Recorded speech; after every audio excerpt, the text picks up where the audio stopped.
one of the solutions is just to make sure that we recruit lots and lots of people to make sure to come back to our area or to just move to our area for the first time. And a couple of the ways we do that is through, of course, making sure, A, that we're on the map so that they know that we're a place that they can visit, live, and work. But secondarily, when they get here, make sure that we are welcoming communities that they want to stay. So we've got a really great panel, and I'm going to let them introduce themselves. And then when you introduce yourself, I'm going to just start it off with this first question. What is your rural rebound story, or how did you end up here in Otter Tail County, and how did you make the decision to move here? And we're going to start it off with Matt. Hi, my name is Matt Call, and I'm a technical writer for Medtronic, a medical device company that's based in the cities, so I'm a remote worker. My rural rebound story starts in probably around 2018 when my wife and I, who were living in the cities at the time, thought, you know, it would be really nice to live a little closer to our parents. We both grew up in Moorhead, and I'd like to give the kids some opportunities to do more things than they could do outside, and in terms of just like projects and learning about animals and things like that than they could do in the townhouse that we were living in the cities at the time. And so Otter Tail County was a natural place for us to start looking at that, because we had been coming up here, driving through here often, and every time we would, we thought such a beautiful part of the state. Just felt like a place where we wanted to spend more time. And so, you know, we were familiar with Fergus Falls and with Perham. And as we started thinking about this, we started, you know, taking trips back and forth to look at homes, and a lot of driving back and forth with 3 little kids in the car from the cities, and looking for places, and eventually found in the fall of 2020, 2 years ago, almost to the day, we moved up here. And we lived just up the road here, just up 78 to the west of Rush Lake. But wound up here. I kept my remote job. I was working remotely at the time, but it's been a wonderful experience so far. And you added how many kids to the Perham School District? That's right. That's right. 3 kids to the district. So it's a very growing district. Yep. I really am not a one-upper usually, but I have 4 kids, so I added 4 to the New York. No, I'm just kidding, man. My name is Betsy Roeder. I'm the Executive Director of the New York Mills Regional Cultural Center, and I am a rural rebounder, and I introduce myself that way in a lot of places, so it's not just because it was assigned. I grew up in New York Mills. I left for college, and I lived in Minneapolis for about 10 years, worked at Target headquarters, had 2 kids, and hit a point where I thought, you know what, I think I want to have more kids. I really love my job, but I work a lot, and I really love my kids, and I want to spend time with them too. And I really love where I came from. I love the outdoors. I like the feeling of a small community. And so after years of consideration, decided to make the move back to New York Mills in 2011, and then had 2 more kids, so hence the 4. And here we are. A lot of the same things that Matt said. It's about the natural beauty. It's about the people. I do feel like we have a welcoming area. I'm from here, so I have that lens. So I'm really thoughtful about how to pass that on to those who may not be from here. But it certainly has been a good experience for my family to get back to the area that I had such a good experience growing up in as well.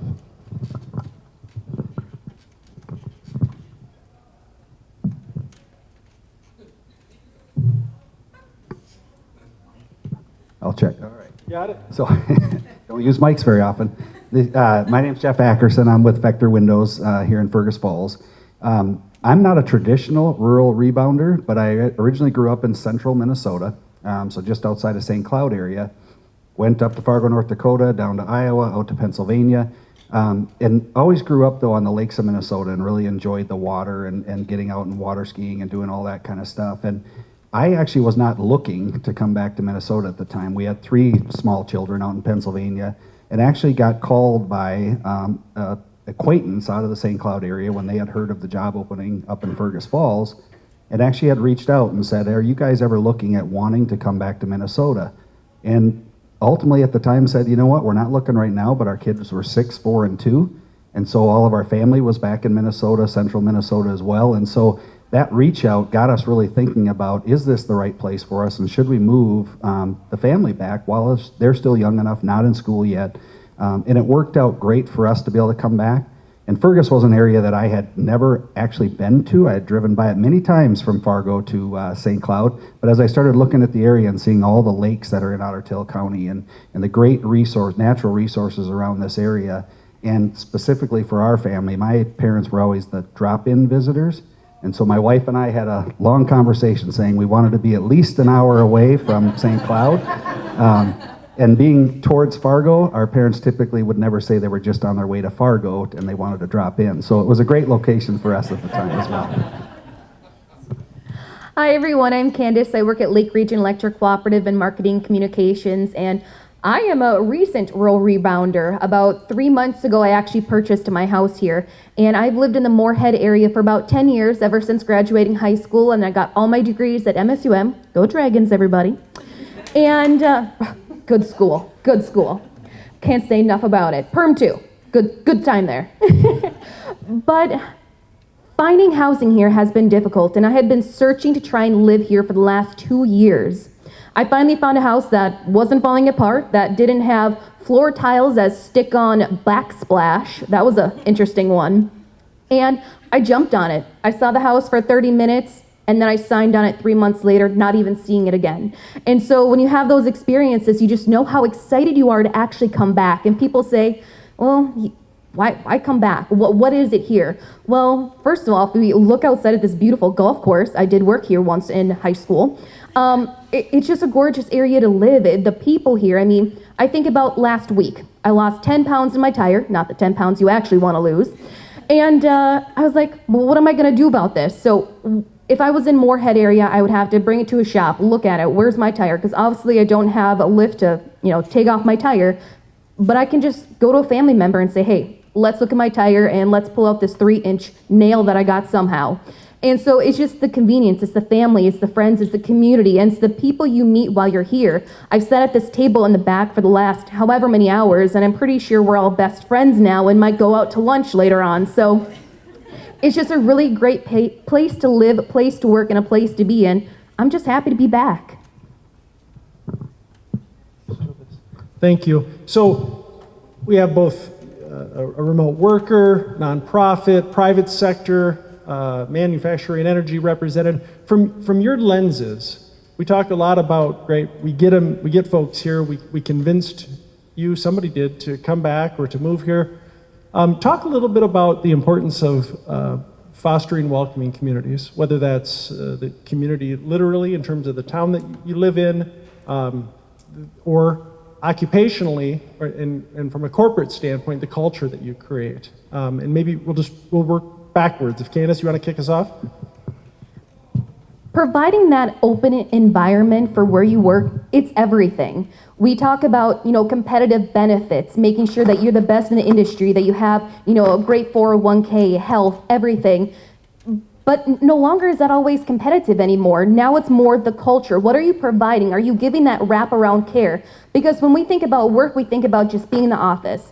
But if you have a stressful home life, aren't you going to bring that back into the office and vice versa? You are. So let's take care of you. Let's make sure, are you at the education standpoint you want to be? Lake Region, we offer tuition credits. Let's help you get to where you need to be. Do you need help buying technology? Let's get you there by giving you a loan to help you buy a laptop. There's all sorts of things. We believe in fitness and in health and mental stability and everything that you can be to be a better person. That's what a welcoming community is. It's not just about what work is, it's about work, home, balance, all of it. And so being that, it's what you want and it's what you're looking for too as an employee and an employer.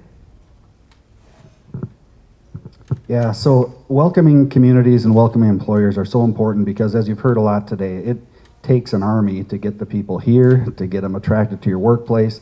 You finally get them inside of your workplace, and if it's not a welcoming environment for them, you end up losing them in a very short time frame, and you start that whole process all over again. And so Nick has mentioned it's one of the four-legged stools, the one leg of the four-legged stool, and it's more so than even just the job that they're at. Again, when they move into the community, it's the simple things, and again, this takes, I hate to use the phrase, it takes a village, but it does take a village. One of the things, even when we came back, Minnesota is a very welcoming, friendly area, And the little things make a difference, even for people that you don't know, as far as when someone moves into your neighborhood, to go talk to them, welcome them to the community, bring over some brownies, bring over cookies, bring over something to them. If that person feels like they belong there, whether it's at the workplace or in the community, they'll stay and they'll get involved and they'll get engaged in other things throughout the community that ultimately are more than just the workforce themselves. And so again, if you see someone and you don't feel comfortable doing it, step outside of your comfort zone, because they're a lot less comfortable, the new person is, than what you are. So whether it's a new person at work that you haven't met before, new person in your community or your neighborhood, step outside of your comfort zone and go help comfort them, because no matter how nervous you are, they're more nervous than you are. So I'll just add that in all the sessions I've heard today, I think this idea of welcoming and making people feel like they belong has been a constant theme. So my breakouts I attended were the Second Chance and then the Retirees and Volunteerism, and that came through really clear in both of those sessions, as well as the full group here. So I just think, it's always a good idea to be kind and to welcome others and be open to people of all backgrounds and types, and there's always going to be that. It's also a good business decision. We've been talking all day about how we need people, and people are not going to want to come here if they don't feel like they belong. So I think it's definitely a value for communities and workplaces to foster that sort of high-level belief, and then also the activities and the practices of actually welcoming people and making them feel like they belong.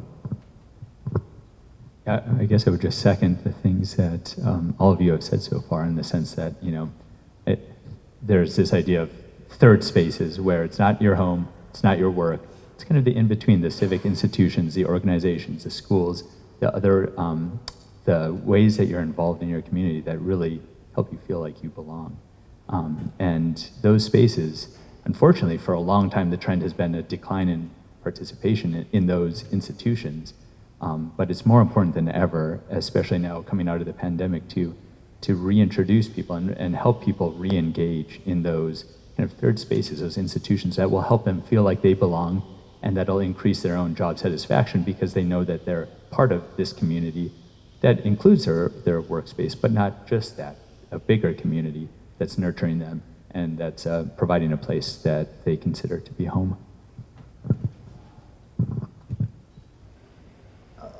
I'll go back to the employers, private sector employers. Cultural Center is also an employer. I caught myself before I got the look.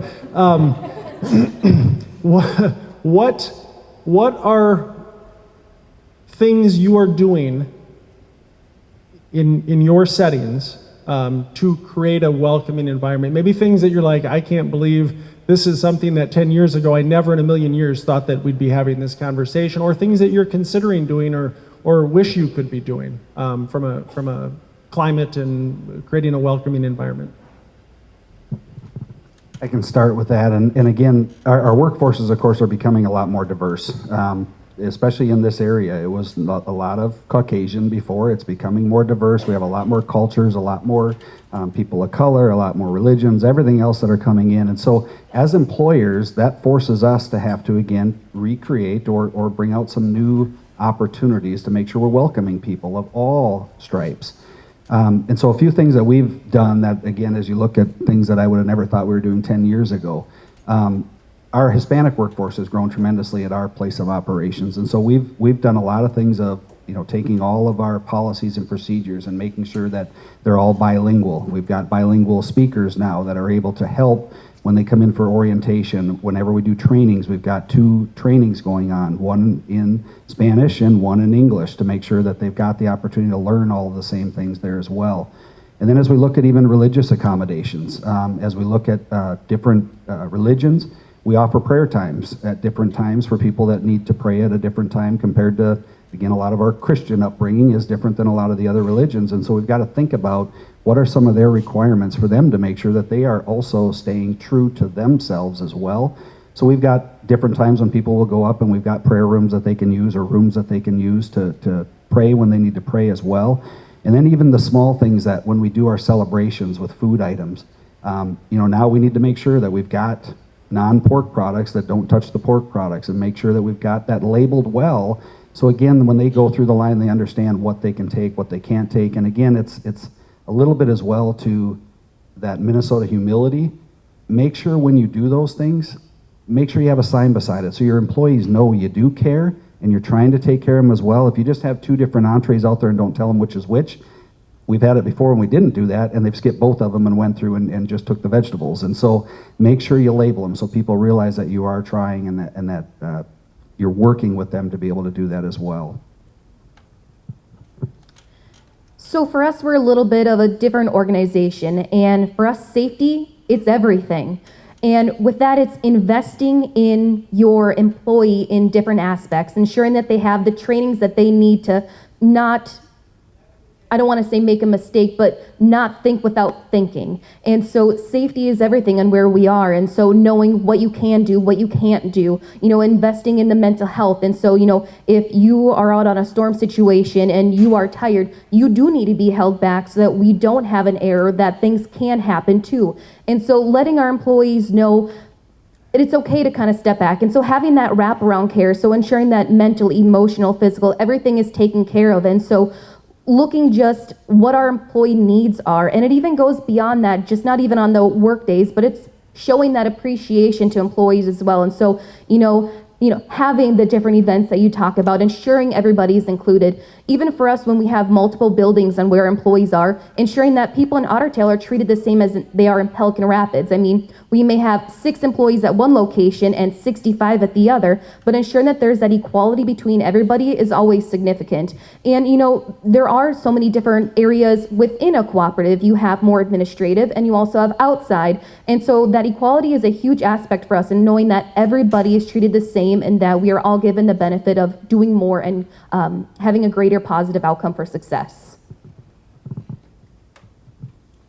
This next question, Betsy, with the Cultural Center, I think people are often, they think of nonprofits or community-based organizations and don't realize the important economic impact they have for communities. You think about in New York Mills alone, all of the economic impact, starting with being a staple of downtown, but the success they've had with the creamery facility and all the other opportunities that exist because of the Cultural Center. I'm curious from your lens, what is the opportunities available for community-based organizations? What role can they play in this welcoming community work that we're talking about? So I think the role of connector is really important. It's fun for me to attend events like this because there's a lot of people I've been able to get to know through my work in the communities and on various boards. And I think that that's an important piece to any sort of community organization. And I don't want to steal Matt's thunder, but that third place and, having a space, a physical space where people can come and feel comfortable and welcomed and like they belong is a huge part of being a community organization. And maybe not all have brick and mortar spaces, but those that do, I think that's also an important role.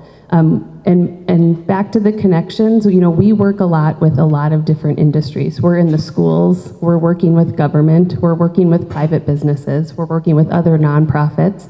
So we kind of have our fingers in a lot of people's business, basically, and to be able to make those connections is really a valuable tool and something that I think we don't even get taken advantage of sometimes. People don't always think to ask. It's getting better as time goes on and you continue to make those connections. People think of you more often and invite you to the table for conversations like this. But overall, I just think that that idea of being a space where people can gather and a place where people feel comfortable. If they're new to the community, it's a space they can walk into and say, can you tell me about the community? What are the volunteer opportunities, relative to the Elevate program and what's happening there? We're a physical space that we can share that sort of information. And I'll turn to Matt. Similar question, but maybe you can provide some additional you're the most recent person to basically uproot your family and say, hey, we can do this anywhere. And I remember Matt and I had the luxury of, I see all this research and we talk a lot about, in the literature, we refer to it as the halo effect. You often wonder, why do we talk about play, visit, live, and work? Because when someone visits an area and has a good experience, they're astronomically more likely to return to start a business, to take a job, to put their kids in your school. And so Matt's a great example of halo effect. He started as someone that vacationed in this area, and then increasingly was like, well, yeah, we could live here. And I remember we had conversations as you were, and the literature also talks about, that you didn't decide, well, I have to live in Perham, or we had conversations about, well, I could live in Fergus Falls, I could live in Pelican, I could live in Perham. So I'm curious if you can maybe provide, being that it's most recent, some of the considerations that were important to you, because I remember we never talked about a job being high on that list. Absolutely. So there are a number of factors that went into where we wound up, and none of them were related to, oh, we don't want to live in this area. It was all, these communities each had so many positive things going for them. As a matter of, which one kind of offers the right combination of all the things that we were looking for. And part of that, honestly, a fairly large part of it for someone who's a remote worker is like making sure, okay, where is this place going to have like the internet access that I need to do my job? That was like a critical part, and it was hard to get that information. Nick, you were super helpful in that respect, and if I wouldn't have had you, known you, I don't know how I would have answered that question. It probably would have been a lot more anxiety provoking than it was. But frankly, that aspect has been great. Arvik is like a lot better than what we had in the Twin Cities for internet. So I'm grateful in that respect. But then there's the civic organizations as well, and things that we wanted the kids to be involved in, connecting with the East Otter Tail University of Minnesota Extension Office to figure out what 4-H clubs are in the area and how could we plug in there. Looking at and visiting different churches to figure out how we could get connected there.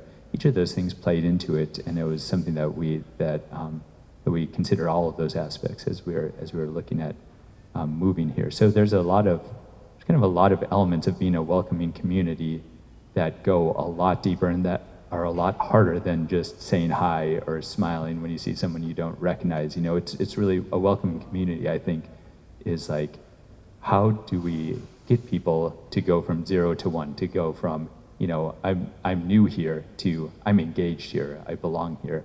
And that's a really difficult thing, and it doesn't happen naturally. And I think for communities that maybe are used to or have this kind of ingrained narrative of like, we're a place where people leave and they go to the cities.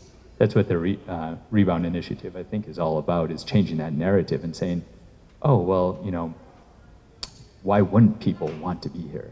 It's a wonderful place to be. So of course people would want to move here. And so how do we welcome them? How do we kind of set things up so that it's natural for them to be here? And that has a compounding effect, I think. Watching our time, I've got one more question. So I'm going to ask it, and that will give you time to think about if you have questions for this group. My last question is, what is something either your employer or someone in your community has done to make you feel welcome? What's an example of something, and maybe share with the audience, I guess, why that was important. Candace, you want to start us off? Not to put you on the spot. Well, I was sitting next to the Otter Tail mayor earlier, so. But no, just the excitement of people. I don't think I can just get over that enough. So my neighbors, love them, have known them forever, my new neighbors, I should say. And there was such excitement. And so I had gotten a call from his wife, Vicky, and she's like, Johnny saw you looking at the house. Do you think you're going to get it? And I'm like, well, I don't know. My fingers are crossed. And then when my offer was accepted, it was we saw the sewer, doing a sewer check. You still going to get it? And so just the sheer excitement of people being happy that you're here, and the amount of people wanting to look at the house, see what you're going to do, offering the help, and just getting that pure joy and excitement. I mean, I think Ron had been heckling me for the last 3 years to move back. And it was fun to finally be like, Ron, I can't buy that dollar lot because I bought a real house this time. And so I would go back and forth teasing him with that, because I actually very much considered the dollar lot option too. And this gem just kind of fell into my lap. And so being with people and having them be back home. You know, that's just the greatest feeling ever, and knowing that you're welcomed, you're loved, and people are excited, and they just want to keep seeing more of you. So to me, that was just the biggest treat of all. Yeah, and similar to the community perspective, it was, when we moved back, I had a job, my wife did not. And so, of course, it's a lot harder at the time for her to go out and meet people, and she was staying home with the kids at the time.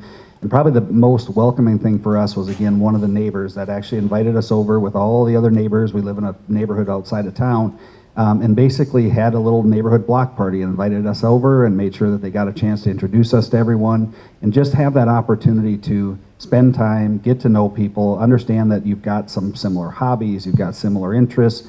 That alone was such a big difference for us. And I'll tie that a little bit into just work-wise as well, too. So at Vector, when we bring new hires in as well, one of the first things we do through our orientation is we have a lunch with the other managers to come in, and we ask every new hire, and the managers have to go around and do it every 2 weeks when we bring in new hires, but to talk about what are their hobbies, what are the things they like to do outside of work, and then also some icebreaker question to, again, hopefully get them to put a face with a name, to understand that, again, they have a similar interest, hobbies probably of somebody else in the room, to make them feel a little bit more comfortable when they're able to join that organization and be the only face there as well. And then we also try to also do a summer picnic where we bring families together, and then we always do our Christmas party with spouses included as well too, because as someone else mentioned, spouses have veto power at all time, no matter which side of the aisle you're on, and so it's good to get them involved as early as possible. So I'm going to take a little bit different spin on this. So I'm hearing being invited and being included as themes. I think that's a very good way to make people feel welcomed. And I think it's really important. When I look around the room, a lot of us look really similar. And I think it's really easy to go up to someone who looks like you and maybe has kids like you or is in the same activities as you and invite them to do something, and that's great. What I have learned in this work is I think it's really important to go to the person that looks different from you and invite them too. We've had a chance to work with second chance workers, to work with non-native English speakers at the Cultural Center, and we do a lot with having programs and exhibits and people that look different come to the Cultural Center and present, and having workup from people of other backgrounds. And we're talking cultural diversity, age diversity, gender diversity, so much, there's a lot there. And that is important for making people feel welcome. We've been hearing all day today, we gotta be open to people that are different from us if we wanna solve these workforce problems. And I know in the conversations about welcoming communities, it's like, what can we do? Give me some tactics. And I think that's a tactic, right? Try to reach out to people that look different. I think, Jeff, you were saying they're probably a lot more uncomfortable than you are. So if you're the person that's lived here, take the time to try to invite and reach out. And what can you as employers do to provide those opportunities for people to connect in a natural way, with others that maybe don't go to the same church or maybe aren't in the same activity? How can we get them there and make sure they're invited and that they feel included too? Yeah. An example that comes immediately to mind is with our schools. When we moved here, the things that made it easy to leave the cities in the fall of 2020, since everything was shut down because of the pandemic, also made it hard to arrive here not being connected, not having very many connections to the community. So it was just meant the world to us when we were registering our kids, that the school secretaries at Heart of the Lakes were just very welcoming, so kind. We got invited to Thanksgiving. We just got all of these invitations to hang out or connect. And I would say that's an example of just how a couple of people really went above and beyond to welcome us in. My wife wound up getting a job in the school district, and it was just a really wonderful indication of welcoming. And I think the 4-H side of things too has been just a really great opportunity for my kids to get engaged. And the East Otter Tail extension staff were so helpful, and then just the individual leaders of the 4-H club that my kids are in were so welcoming and help them get engaged in all of these activities and have some really wonderful experiences. And so that was a really great experience as well. All right, we've got 4 minutes. Any questions? As long as nobody else have a question, we'll turn it over to Lynn. I'd be curious to hear what was an unanticipated challenge that you experienced. You know, you made the decision to make the move. There were things you planned for, things you anticipated. What's something you didn't anticipate?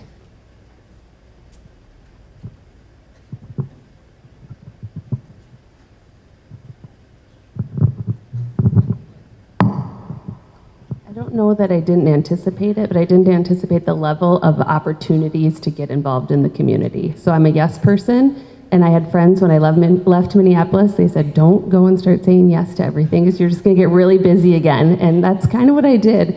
But so I think, I don't know if that answers the question, but I think going back to this inviting, there are so many ways to get involved in this region. And that is, there's jobs, there are clubs, there are volunteer opportunities, there's groups, there's churches, there's kids activities, there's so many ways to get involved. And so I think that's a big piece of, like, you almost have to be careful not to say yes to everything. And I always say, you know, people think there's nothing to do in a small town. There is more to do around here than I can even make choices about. So if anybody thinks it's boring, call me, because I have my calendar is full and I will invite you. You're all invited to the Cultural Center. So I think that's been a really cool thing about this area is there is tons of opportunity to get involved. I think no matter what your level of interests or your varied interests are.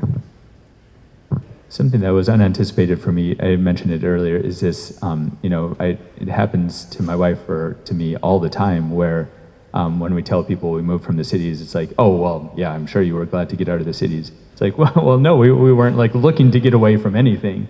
You know, we just wanted to be here. And that, the first time it happened is like, okay, well, whatever. But as it started happening, it was just an indication that, oh, there's like, a sense of surprise that we would want to move here. And we weren't expecting that because to us it seemed obvious why we would want to move here. But it happens regularly. I would say maybe half the time that, when we tell people our story, we get that reaction. And I wasn't expecting that, certainly. And again, I don't know if this was unexpected, but maybe again, it's a call to action and why I'm so passionate about making sure people go out and invite others in. Small communities have a lot of rebound people that have family here, they come back, they know a lot of things, they have high school friends.